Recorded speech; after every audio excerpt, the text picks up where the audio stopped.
Everyone, this is Varsha. Welcome to victory education. Pronoun हम देख रहे थे। प्रोनाउन में हमने क्या देखा था? इससे पहले हमने प्रोनाउन में देखा था कि प्रोनाउन होता क्या है। नाउन के प्लेस पर यूज होने वाले शब्द ही क्या कहलाते हैं? प्रोनाउन कहलाते हैं। तो हमने प्रोनाउन देखा था, काइंड्स ऑफ प्रोनाउन भी हमने देखा था, एंड उसके बाद हमने देखा था टाइप्स ऑफ प्रोनाउन। प्रोनाउन के टाइप कौन कौन से होते हैं? तो 10 काइंड्स ऑफ प्रोनाउन हमने देखे थे। First one is personal, possessive, demonstrative, reciprocal, reflexive, distributive, and emphasizing, indefinite and relative pronoun. And last one था interrogative pronoun. तो ये सारे pronoun हमने देखे थे। अब उन्हीं pronoun को वन बाय वन करके हम डिटेल में पढ़ने वाले हैं। तो सबसे पहले हम पर्सनल प्रोनाउन से रिलेटेड कुछ देखते हैं। देखो रूल क्या कहता है, रूल क्या कहता है, विद द फॉलोइंग वर्ब्स, अगर ये सारी वर्ब है, ये सारी वर्ब अगर है सेंटेंस में, is, am, are, was, were, has, have, had, और है एंड सी, मतलब कंपेरेटिंग एजेंट, अगर ये है तो subject is followed by subject and object is followed by object. तो अगर इसके पहले अगर सब्जेक्ट गिवन है तो इसके बाद भी क्या आएगा? सब्जेक्ट आएगा। ऐसा नहीं है कि आप बाद में ऑब्जेक्ट लगा दो। तो आई होप, और अगर पहले ऑब्जेक्ट है तो बाद में भी क्या आएगा? ऑब्जेक्ट आएगा। अब आई होप ये डेफिनेशन से तो नहीं समझ में आया होगा, तो हम एग्जाम्पल के थ्रू समझते हैं कि क्या कहना चाहती है ये। एग्जाम्पल क्या है? Ram is as good as he. अब देखो ये राम है, राम क्या है? हमारा सब्जेक्ट है। इज क्या है? हमारी वर्ब है। अब ये वर्ब जो है इस लिस्ट में गिवन है इज, तो इज के पहले क्या आया है? सब्जेक्ट आया है। Ram is as good as, देखो ये एज गुड एज, इसको हम कंपेरेटिंग एजेंट भी मान सकते हैं। तो ये भी गिवन है, तो इसके पहले अगर सब्जेक्ट है तो बाद में भी क्या आएगा? सब्जेक्ट आएगा। तो Ram is as good as he भी क्या होता है? सब्जेक्टिव केस होता है। ये हमने पढ़ा था, सब्जेक्टिव केस पढ़े थे, ऑब्जेक्टिव केस पढ़े थे प्रोनाउन के, एंड पजेसिव एडजेक्टिव पढ़ा था, पजेसिव प्रोनाउन हमने पढ़ा था, एंड और क्या था? Reflexive pronoun. रिफ्लेक्सिव प्रोनाउन ये जो हमने काइंड थे उसमें हमने पूरी लिस्ट देखी थी। तो सब्जेक्टिव केस होता है ही, ऑब्जेक्टिव केस होता था him, he, him, his and himself. इस तरह हमने देखा था। तो अगर इसके पहले सब्जेक्टिव केस है तो बाद में भी हमें क्या लिखना है? Subjective case. तो ही क्या होता है? हमारा सब्जेक्टिव केस होता है। सेकेंड वन हम देखते हैं, there is no difference between you, there is no difference between you. अब देखो यहाँ पर you and me and I में से हमें फिल करना है। तो देखो बीच में क्या गिवन है? एंड गिवन है, इसी लिस्ट का वर्ड है एंड। तो पहले अगर सब्जेक्ट है तो बाद में भी सब्जेक्ट आएगा, और पहले अगर ऑब्जेक्ट है तो बाद में भी ऑब्जेक्ट आएगा। तो इसके पहले क्या गिवन है? यू। अब यू हमें देखना है कि इस सेंटेंस का सब्जेक्ट है या ऑब्जेक्ट है। अब देखो सब्जेक्ट तो क्या है? देयर इज, देयर सब्जेक्ट है क्योंकि ये क्या है? प्रोनाउन है। तो ये क्या हुआ? Subject. There is no difference between you, तो यू क्या हुआ? हमारा ऑब्जेक्ट हुआ। तो एंड के पहले अगर ऑब्जेक्ट है तो एंड के बाद भी क्या आएगा? ऑब्जेक्ट। और ऑब्जेक्टिव केस क्या होता है? मी। जैसे देखो आई का क्या होता है? आई, मी, माई, माइन एंड माई सेल्फ, इस तरह होता है। तो यहां पर क्या आ जाएगा? मी आ जाएगा, क्योंकि मी क्या है? ऑब्जेक्ट। आई सब्जेक्ट है तो आई नहीं आएगा। और देखते हैं हम इसको, थोड़ा इरेज करते हैं, कुछ और एग्जाम्पल देखते हैं।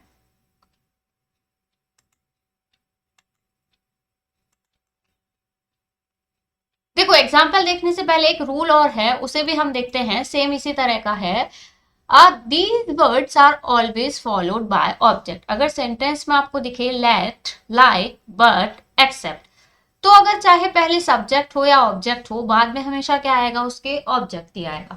पहले सब्जेक्ट ऑब्जेक्ट कुछ भी हो, बाद में हमेशा क्या आएगा? ऑब्जेक्ट। यही लिखा है, these words are always followed by object. हमेशा ऑब्जेक्ट के इनके बाद हमेशा क्या आएगा? ऑब्जेक्ट आएगा। जैसे अगर लिखा है लेट, तो हम ऐसे नहीं बोलते हैं लेट आई स्पीक, ऐसे तो आपने कभी नहीं सुना है लेट आई स्पीक। क्या बोलते हैं? Let me speak, let me speak, let me do it, let me check it, इसी तरह हम बोलते हैं। तो लेट के बाद हमेशा क्या आएगा? Objective case. Clear? Persons like persons, अब पर्सन्स तो हमारा क्या है? सब्जेक्ट।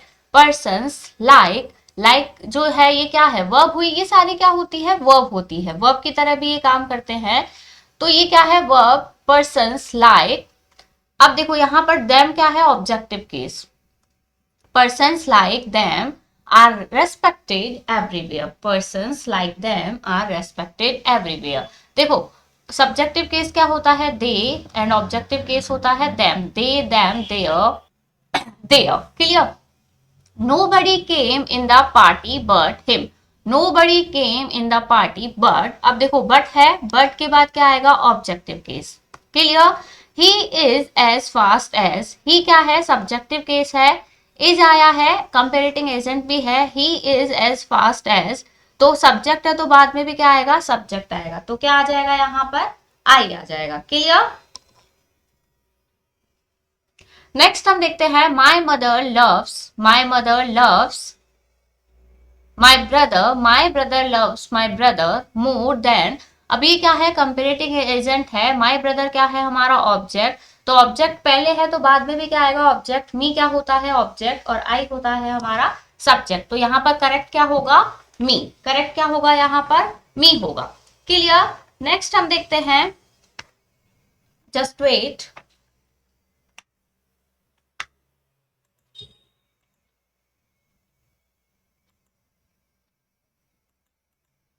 नेक्स्ट है I know you as much as. अब देखो as much as comparing agent है, यू हमारा क्या है, ऑब्जेक्ट। अब यू ऑब्जेक्ट है तो इसके बाद भी ऑब्जेक्ट आएगा, ऑब्जेक्टिव केस होता है हिम, ना कि he, clear. My father scolded, my father scolded, अब ये तो नॉर्मल वर्ब है, नॉर्मल सेंटेंस है, तो इसके बाद तो क्या आएगा, ऑब्जेक्ट आएगा, my father scolded him, clear.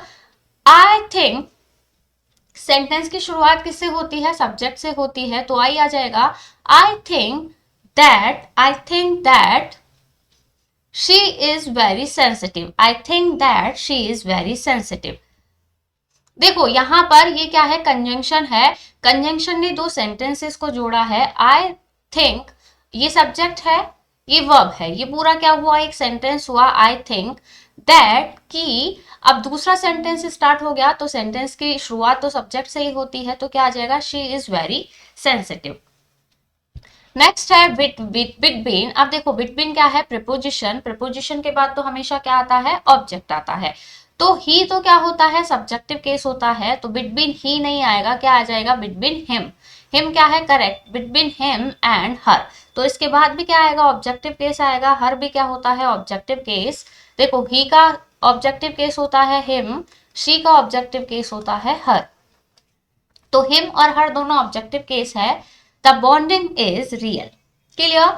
If I were he, if I were he, देखो यहां पर क्या है, ये वॉज वर उसी लिस्ट का वर्ड है, और यहां पर इसके पहले क्या गिवन है, सब्जेक्ट गिवन है, इफ आई वर ही, तो क्या आएगा, सब्जेक्टिव केस ही आएगा, दोनों सब्जेक्ट है I and he. If I were he, I would talk to her immediately, I would talk to her immediately। if they were, अब they भी क्या है, सब्जेक्टिव केस है, तो इसके बाद I आ जाएगा, if they were I they would not help me in this condition, clear। I supposed Kamlesh to be Raju। अब देखो यहाँ पर टू बी भी उसी लिस्ट में आता है, तो इसके पहले अगर ऑब्जेक्टिव केस है तो बाद में भी क्या आता है, ऑब्जेक्टिव केस, तो दोनों कमलेश और राजू ऑब्जेक्ट हो सकते हैं। I suppose Raju to be, अब देखो यहाँ पर राजू ऑब्जेक्टिव केस है, टू बी लिखा है, तो ऑब्जेक्टिव केस क्या होगा, हिम होगा, I suppose Raju to be him, clear. Next हम देखते हैं,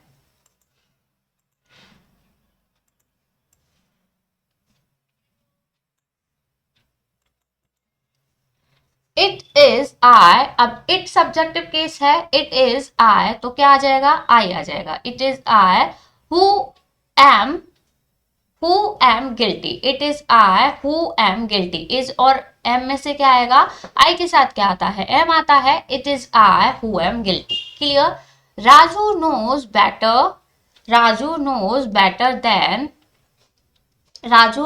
better than, Raju subjective case है, बेटर देन कंपेरेटिंग एजेंट है, सब्जेक्ट है तो बाद में भी सब्जेक्ट आएगा, ही क्या होता है, सब्जेक्टिव केस होता है। राजू नोज यू, यू क्या है, ऑब्जेक्ट है, बेटर देन कंपैरेटिंग एजेंट है, तो इसके बाद क्या आएगा, ऑब्जेक्टिव केस। ऑब्जेक्टिव केस होता है हमारा him. Raju knows you better than he. Raju knows you better than he. देखो ये इस सेंटेंस में दोनों ही करेक्ट है, हिम और ही दोनों ही आ सकते हैं, क्योंकि इन दोनों सेंटेंस का जब ही है तो उसका मीनिंग कुछ और निकलेगा, और अगर ही है तब उसका मीनिंग और कुछ निकलेगा। क्लियर? तो देखो दोनों का डिफरेंस क्या है, दोनों सेंटेंस में क्या डिफरेंस है जब ही यूज हुआ है और हिम यूज हुआ है। हिम यूज होगा तो उसका क्या मीनिंग निकलेगा, और ही यूज हुआ है तब उसका क्या मीनिंग निकलेगा। I knows you better than him. जो राजू है, राजू नोज यू, राजू तुम्हें बहुत अच्छे से जानता है, बेटर देन हिम। हिम को उतना अच्छे से नहीं जानता है, हिम से बेटर वो यू को जानता है। तो अगर हिम है तब क्या मतलब निकला कि राजू हिम के बजाय तुम्हें अच्छे से जानता है। और अगर ही लिखा है तब इस सेंटेंस का क्या मीनिंग है कि Raju knows you better than he, कि राजू तुम्हें अच्छे से जानता है जितना ही नहीं जानता है। ही जितना तुम्हें जानता है उससे ज्यादा राजू तुम्हें अच्छे से जानता है। क्लियर? तो इसमें सिर्फ हम यू को जान रहे हैं, यू को राजू भी जान रहा है और यू को ही भी जान रहा है, लेकिन ही के कंपैरिजन में राजू उसको अच्छे से जान रहा है। और फर्स्ट सेंटेंस में राजू दोनों को जान रहा है, यू को भी और हिम को भी, लेकिन राजू यू को ज्यादा अच्छा जानता है बजाय हिम के। तो this is the difference between these two sentences. I hope him और ही क्लियर हुआ होगा कि हिम है तब अलग मीनिंग निकलेगा और ही है तो अलग मीनिंग निकलेगा। तो यहाँ पर ही और हिम हम दोनों को ही यूज कर सकते हैं। आई होप क्लियर हुआ होगा। तो आज हमने जो पढ़ा है फर्स्ट टाइप ही कंप्लीट किया है प्रोनाउन का। जो सेकंड, थर्ड, फोर्थ जितने भी टाइप है 10 टाइप, वो हम नेक्स्ट वीडियो में देखेंगे वन बाय वन करके। तो आई होप सभी को वीडियो पसंद आया होगा। वीडियो पसंद आया हो तो वीडियो को लाइक, और अगर आप हमारे चैनल पर नए हैं तो चैनल को सब्सक्राइब करना ना भूले। Till then, thank you, bye bye.